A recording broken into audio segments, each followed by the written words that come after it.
Hi friends, welcome to யாஷிகர். நம்மளோட விஜய் டிவியில் கனா காணும் காலங்கள் உங்கள் எல்லாருக்குமே தெரியும்னு நினைக்கிறேன்.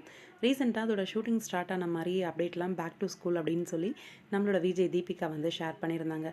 பூஜை பிக்ஸ் எல்லாம் எதுவுமே இல்லாமல் டேரெக்டாக ஷூட்டிங் ஸ்டார்ட் ஆகிடுச்சு அப்படிங்கிற மாதிரி தான் இருந்துச்சு. ஆனால் ஷூட்டிங் ஸ்பாட்லேருந்து ஒரு சில பிக்ஸ் எல்லாம் வந்து ஷேர் பண்ணியிருந்தாங்க. நம்மளோட தீபிகா ஃபரீனாவோட சேர்ந்து எடுத்துக்கிட்ட ஒரு சில பிக்ஸ் எல்லாம் ஷேர் ஆயிருந்துச்சு. ஃபரீனா மட்டும் கிடையாது, டாம் ஃப்ராங்க் அவருமே வந்து அந்த ஷூட்டிங் லொக்கேஷனில் இருக்கார். ஒரு 2-3 நாள் வந்து கண்டினியூஸாக ஒரு சில பிக்ஸ் எல்லாம் வந்து ஷேர் ஆகிட்டு வந்துட்டுருக்கு. இது வந்து கனா காணும் காலங்கள் சீரியல் ஷூட்டாக இருக்கிறதுக்கான வாய்ப்பு வந்து அதிகமாக இருக்குது. கனா காணும் காலங்கள் நம்ம குளோபல் வில்லேஜஸோடது, அது மட்டும் கிடையாது, பிரவீன் சாரோட டைரக்ஷன் தான் அதுவுமே. கண்டிப்பாக ஃபரீனா இருக்காங்க அப்படின்னா டவுட்டே கிடையாது. ஏன்னா ஆல்ரெடி அவங்க பாரதி கண்ணம்மா சீரியல் பண்ணியிருக்காங்க அவரோட ப்ரொடக்ஷனில். இதுலேயும் இருக்கிறதுக்கான வாய்ப்பு இருக்குது. கனா காணும் காலங்கள் தானா இல்லை வேறு ஏதாவது ப்ராஜெக்டா அப்படின்னும் எனக்கு தெரியலை.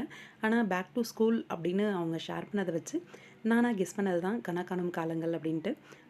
அப்கமிங்கில் நம்மளோட ஃபரீனா, தீபிகா, டாம் ஃப்ராங்க் இவங்க எல்லாருமே வந்து இருக்கிற மாதிரியான ஒரு ப்ராஜெக்ட் மேபி கனா காணும் காலங்களாக இருக்கலாம்.